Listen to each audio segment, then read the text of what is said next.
Je devais être pharmacien. Et à cause de la guerre, Imaginez un instant, nous sommes en 1944. La France est plongée dans l'un de ses hivers les plus sombres, non pas seulement par le froid, mais par le poids étouffant de l'incertitude. Dans l'ombre d'une cellule, un jeune homme attend. Il n'a pas encore 25 ans. Il n'est pas encore Pithiviers, ce soldat maladroit qui fera rire la France entière 30 ans plus tard. Il n'est qu'un matricule, un corps anonyme, pris dans les rouages d'une machine qui ne pardonne rien. Ce soir-là, le silence est si épais qu'il semble pouvoir se briser au moindre souffle. Le verdict est tombé, l'irréversible l'attend à l'aube. Ce jeune homme, c'est Jean Lefebvre. Comment ce condamné, qui a senti le souffle glacé de la faim sur sa nuque, est-il devenu l'incarnation même de la dérision française ? Comment ce visage, que le destin s'apprêtait à effacer, a-t-il pu imprimer sa mélancolie comique sur la pellicule de près de 150 films ? C'est ici que commence notre voyage, dans cette faille temporelle où un homme a décidé que, puisque la mort ne voulait pas de lui, il allait offrir sa vie au spectacle. Pour vous qui avez grandi avec les éclats de rire des tontons flingueurs ou de la 7e compagnie, Jean Lefebvre est un visage familier, presque un oncle de cinéma. On se souvient de ce regard de chien battu, comme le décrivait si bien Lino Ventura. Un regard de coqueur, triste et tombant, qui semblait porter toute la misère du monde pour mieux la transformer en farce. Derrière le clown se cachait un homme de contraste violent.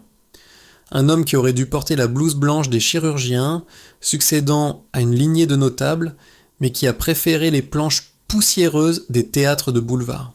Un homme qui a côtoyé les plus grands, de Louis de Funès à Bernard Blier, tout en restant éternellement à part, comme si une part de lui était restée dans cette cellule de 1944, ou peut-être plus loin encore, dans une chambre d'enfant, où ses jambes refusaient de lui obéir. Dans ce récit que je vais vous confier, nous allons lever le voile sur les secrets de Jean. Nous parlerons de cette rivalité sourde, presque brutale, avec le roi Louis, un affrontement d'ego qui a changé le cours d'une saga légendaire. Nous explorerons sa passion dévorante pour le risque, ce besoin viscéral de défier le sort sur les tapis verts des casinos, comme s'il devait chaque soir remettre sa survie en jeu. Et enfin, nous comprendrons pourquoi cet homme, qui a passé sa vie à chercher la lumière de Paris, a choisi de finir sa route face au silence des montagnes, là où l'air est trop pur pour les faux-semblants. Jean Lefebvre était un funambule marchant sur un fil tendu entre le tragique et l'absurde. Sa vie fut une succession de miracles qu'il a payés au prix fort. Mais avant de devenir cette icône du rire, avant les tapis rouges et les génériques de fin, il y avait un petit garçon dans le nord de la France. Un enfant dont le corps était devenu sa propre prison. Pour comprendre l'homme qui courait après les rires, il nous faut remonter à la source de son premier grand combat, celui contre l'immobilité et le mépris. Il faut remonter le temps, vers le Valenciennes des années 1920, à l'âge où l'on découvre l'équilibre, le destin du petit Jean bascule. Le diagnostic tombe, brutal, la poliomyélite. Mes chers amis, vous qui avez connu une époque où la médecine luttait encore pied à pied contre de tels fléaux, imaginez le calvaire. Pour Jean, l'enfance ne sera pas faite de courses folles, mais de fer et de cuir. Pendant 10 ans, une éternité à hauteur d'enfant, il vivra prisonnier d'appareillage orthopédique lourd et contraignant. Son quotidien est rythmé par le cliquetis métallique de ses nattes de métal contre le pavé froid. C'est ici, dans cette immobilité forcée, que se forge l'âme de l'acteur. Dans la cour de récréation, la cruauté enfantine ne pardonne rien. On l'appelle le boiteux. On se moque de ce pas traînant. Face à ce mépris, Jean comprend une leçon vitale. Pour désarmer l'autre, il faut devenir le metteur en scène de sa propre dérision. Puisque le monde rit de lui, il va le forcer à rire avec lui. Il devient le pitre, transformant ses difficultés motrices en gag visuel. Le rire devient son bouclier, une armure invisible bien plus solide que l'acier qui enserre ses jambes. C'est là que naît ce fameux regard de coqueur, cette mélancolie qui semble couler de ses yeux même dans la farce. Ce n'était pas de la distraction, c'était l'œil d'un observateur permanent. Gin a appris à lire les émotions des autres depuis le banc des remplaçants. Sa démarche singulière, qu'il gardera toute sa vie, n'était pas un simple effet de style cinématographique, c'était la trace indélébile de son combat contre la paralysie. Pourtant, un autre combat se prépare. Son père, pharmacien rigoureux et homme de tradition, refuse de voir son fils devenir un saltimbanque. Pour les Lefebvre, on soigne les corps, on ne divertit pas la galerie. Par devoir, Jean entame de brillantes études de médecine. Il apprend l'anatomie, mais dans le secret des amphis, il récite du Molière. Il porte la blouse blanche pour apaiser un père qu'il admire, mais son cœur bat déjà pour les planches. Jean s'apprête à devenir un notable, un homme de science. Mais l'histoire avec un grand H va percuter ses ambitions de plein fouet. L'étudiant en médecine est arraché à ses livres pour être jeté dans le chaos d'un conflit mondial. Et c'est là, face à l'indicible, que Jean va découvrir si son armure de rire peut résister à la barbarie. Car son véritable test ne se fera pas sur une scène de théâtre, mais face au canon d'un fusil dans le froid d'une aube de captivité. On a tous en tête l'image de Jean Lefebvre dans l'uniforme un peu trop grand du soldat Pithiviers, errant dans les bois, avec sa musette et son air égaré. C'est une image qui nous rassure, qui nous fait sourire. Mais la réalité historique de Jean, mes chers amis, n'avait rien d'une comédie de boulevard. En 1940, alors que le monde s'embrase, le jeune étudiant en médecine est brutalement projeté dans la vraie guerre. Et pour cet homme dont les jambes portaient encore les stigmates de la maladie, le conflit ne fut pas une série de gags, mais une descente aux enfers. Capturé par les troupes ennemies lors de la débâcle, Jean se retrouve prisonnier de guerre. Imaginez le choc. Passer du silence feutré des bibliothèques médicales à la promiscuité glaciale d'un stalag. Pour Jean, la captivité est une double prison. Il est prisonnier des barbelés, mais il est aussi prisonnier de ce corps qui le trahit parfois sous le poids de la fatigue et des privations. Pourtant, c'est dans cette obscurité que son tempérament va se révéler. Au camp, il ne se contente pas de subir, il observe, il écoute et surtout il utilise encore une fois son don pour la dérision, pour maintenir le moral de ses compagnons d'infortune. Le rire, là-bas, est une monnaie d'échange contre le désespoir. Mais Jean n'est pas homme à rester derrière des grilles. Un jour, il décide de défier le destin. L'évasion n'est pas, pour lui, un acte d'héroïsme de cinéma, c'est un cri viscéral de liberté. Il s'enfuit. Imaginez la tension, la peur qui vous tord le ventre à chaque craquement de branches dans la forêt, la traque silencieuse. Il réussit l'impossible, regagner la zone libre. Mais le répit est de courte durée. Dans ce chaos mondial, la chance tourne aussi vite qu'une roue de casino. Jean est repris, et cette fois, l'autorité militaire ne plaisante plus avec les récidivistes du refus. Le verdict tombe, sec, définitif. La condamnation à l'irréversible. Jean Lefebvre, celui que nous avons vu tant de fois faire le pitre à l'écran, s'est retrouvé face à l'échéance ultime. Il a connu cette minute suspendue, celle où l'on compte les battements de son cœur en sachant qu'ils sont numérotés. Il a attendu l'aube, celle qui ne promet aucun lendemain. Et puis, le miracle. Ce n'est pas un terme que j'utilise à la légère. Dans le tumulte de la libération, alors que les forces alliées progressaient et que la désorganisation gagnait les rangs ennemis, Jean parvient à s'échapper une seconde fois, ou plutôt, il est oublié dans le fracas de l'histoire. Il a littéralement trompé l'ombre, il est passé de l'autre côté du miroir et en est revenu. Cette expérience de la mort imminente a laissé une trace indélébile dans son âme. On ne revient pas d'une cellule de condamné avec le même regard sur l'existence. Il y a une urgence en lui désormais, une faim de vivre, une soif de lumière. Il ne veut plus être celui qui observe la maladie, il veut être celui qui célèbre la vie. Il décide alors de commettre sa plus belle trahison. Il abandonne définitivement ses études médicales pour se jeter à corps perdu dans l'art dramatique. Il entre au Conservatoire de Paris, non pas pour apprendre à jouer, mais pour apprendre à respirer enfin librement sous les projecteurs. Son père est dévasté, la rupture est consommée. Jean Lefebvre devient d'un saltimbanque un amuseur. Mais ce que son père ne comprend pas, c'est que Jean ne cherche pas la gloire, il cherche l'exorcisme. Chaque éclat de rire qu'il provoquera plus tard sera une victoire personnelle sur le silence du stalag et sur l'ombre du peloton. Mais le monde du spectacle est un autre champ de bataille, et Jean va vite découvrir que la célébrité possède ses propres pièges, notamment lorsqu'il devra partager l'affiche avec un génie aussi brillant que tyrannique. Paris, au tournant des années 1950. Pour Jean Lefebvre, c'est l'heure du grand saut dans l'inconnu. Ce n'est plus l'étudiant en médecine que l'on croise sur le pavé de la rive gauche, mais un jeune homme au regard de cocker hantant les couloirs du Conservatoire de Paris. C'est là, entre deux répétitions, qu'il découvre sa véritable famille d'élection, la troupe des Branquignols. Aux côtés de Robert Derry et de Colette Brosset, Jean apprend l'orfèvrerie du rire. Il y côtoie un certain Louis de Funès, alors simple comparse de scène. Ensemble, ils façonnent un humour nouveau, fait d'absurde et de poésie visuelle. Jeanne y impose son personnage, celui du gonco, cet éternel décalé dont la lenteur semble être une insulte à l'agitation du monde moderne. Le public l'adopte avec une tendresse immédiate. Mais le véritable séisme, celui qui va transformer son nom en une icône nationale, se prépare sous le soleil écrasant de la Côte d'Azur, dans l'uniforme d'une gendarmerie devenue légendaire. En 1964, le premier volet du Gendarme de Saint-Tropez déferle sur la France. C'est un triomphe sans précédent.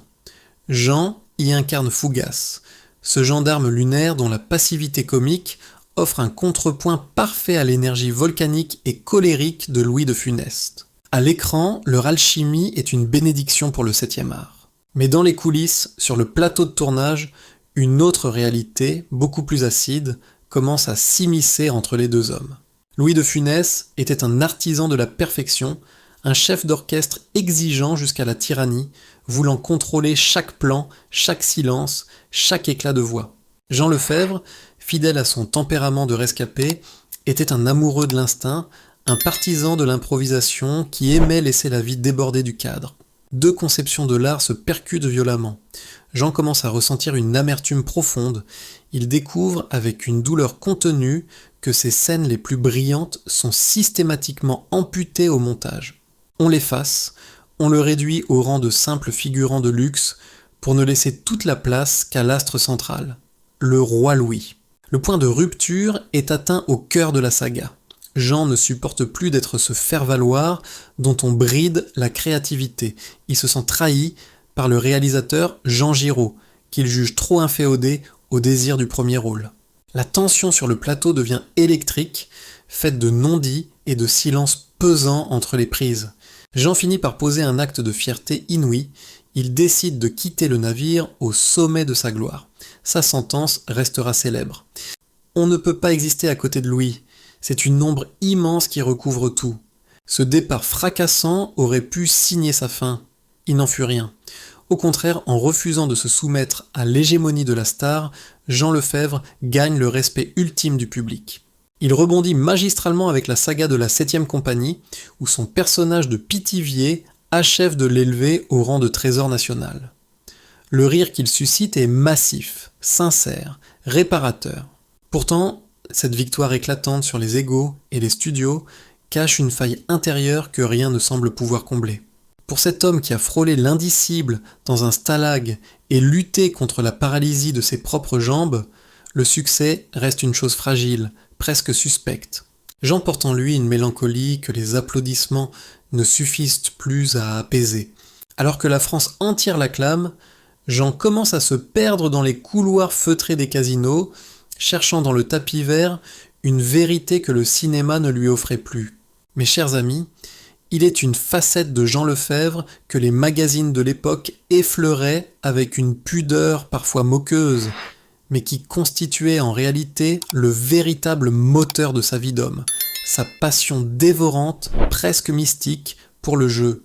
Sous les lustres de cristal, au milieu du cliquetis des jetons et du murmure des croupiers, l'homme au regard de cocker ne cherche plus à faire rire.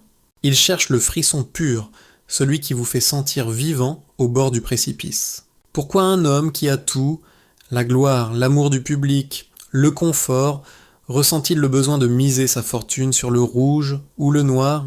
Pour comprendre, il faut se souvenir du petit garçon enfermé dans ses nattes d'acier et du prisonnier de guerre attendant l'aube. Jean Lefebvre n'a jamais cru à la stabilité. Pour lui, la vie n'était qu'une succession de coups de chance insolents.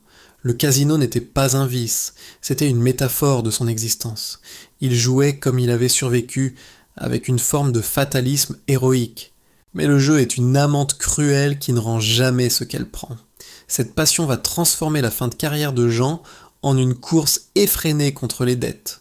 C'est ici que réside le grand paradoxe de l'acteur, celui que l'on surnommait le roi des nanars dans les années 80 et 90. Pour honorer ses ardoises de casino, Jean accepte tout. Il tourne sans relâche, parfois 3 ou 4 films par an, dans des comédies légères, voire médiocres, que la critique s'empresse de démolir. On le dit has-been. On l'accuse de gaspiller son génie dans des productions de série B. Pourtant, regardez-le bien dans ses films. Même dans les scénarios les plus indigents, Jeanne reste Jean. Il y apporte cette humanité, cette gueule de français moyen que rien ne semble pouvoir altérer. Il ne joue pas pour la postérité, il joue pour rembourser. Il y a une forme de dignité ouvrière dans cette manière de considérer son métier d'acteur comme un gagne-pain destiné à alimenter son démon de minuit. Il disait lui-même avec une franchise désarmante « Je ne tourne pas pour la gloire, je tourne parce que j'ai besoin de jetons ». Cette addiction l'isole peu à peu du microcosme parisien.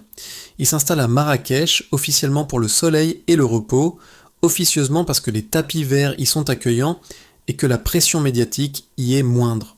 Là-bas, entre 2 vannes et un verre de thé, il est une légende vivante, un homme qui distribue les billets avec la même générosité qu'il distribuait les rires. Mais derrière les sourires de façade, la solitude de l'acteur se fait plus pesante. Ses mariages multiples, dont 2 avec la même femme, comme s'il tentait de rejouer une main perdue, témoignent de cette quête perpétuelle d'un équilibre introuvable. Jean Lefebvre était un homme de défi invisible. Il n'a jamais cherché à accumuler des biens ou à construire un empire. Il a vécu dans l'instant présent, celui où la bille s'arrête de tourner, celui où le destin vous sourit ou vous tourne le dos. Mais le temps finit toujours par réclamer son dû. Les éclats de rire s'estompent, les casinos ferment leurs portes au petit matin, et l'homme qui a passé sa vie à fuir l'immobilité sent que le grand silence approche. Il est alors temps pour Jean de préparer sa dernière sortie, une évasion ultime, loin des tapis verts et des caméras, vers les sommets qu'il a toujours admirés. Juillet 2004, le soleil de Marrakech écrase la ville de sa chaleur implacable. C'est ici, loin du tumulte parisien et de l'agitation des studios de Billancourt, que Jean Lefebvre a choisi de poser ses valises pour son dernier acte.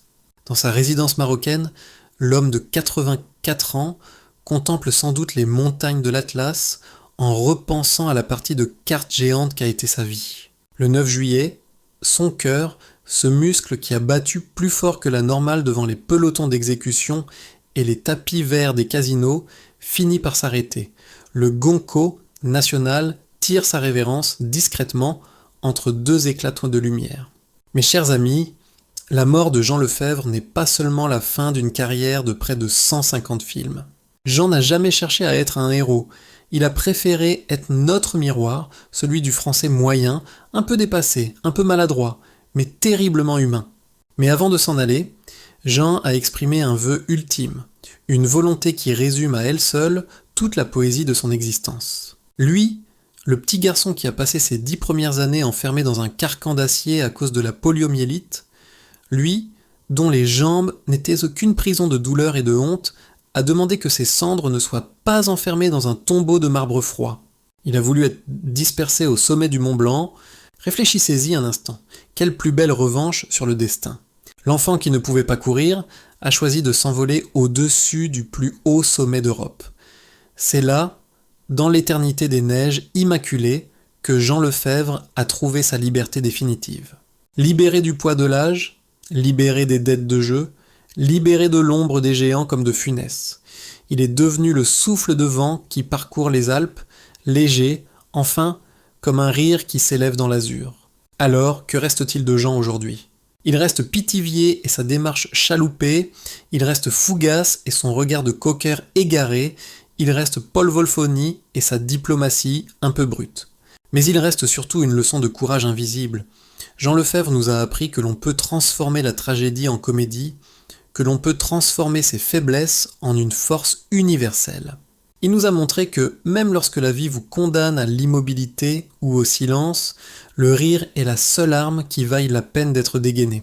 Jean Lefebvre n'était pas seulement un acteur comique, il était un survivant magnifique qui a passé 80 ans à nous faire croire qu'il n'était qu'un simple d'esprit, alors qu'il était peut-être le plus sage d'entre nous. Il savait que la seule façon de supporter la réalité était de la regarder avec un peu de dérision et beaucoup de tendresse. Et vous, mes chers spectateurs, quelle image gardez-vous de cet homme au regard si singulier ? Est-ce le soldat maladroit de la 7e compagnie ou le gendarme mélancolique de Saint-Tropez ? Pensez-vous comme lui que le rire est la meilleure des médecines face aux épreuves de la vie ? Dites-le moi dans les commentaires, j'ai hâte de lire vos souvenirs et vos anecdotes sur ce monument de notre cinéma. Si ce voyage dans l'intimité de Jean Lefebvre vous a touché, n'oubliez pas de laisser un pouce bleu, de partager cette vidéo avec vos amis et bien sûr de vous abonner pour ne rater aucune de nos prochaines explorations des légendes qui ont fait la France. Merci de votre fidélité et n'oubliez jamais, derrière chaque rire se cache souvent un combat que l'on ignore. À très bientôt pour une nouvelle histoire.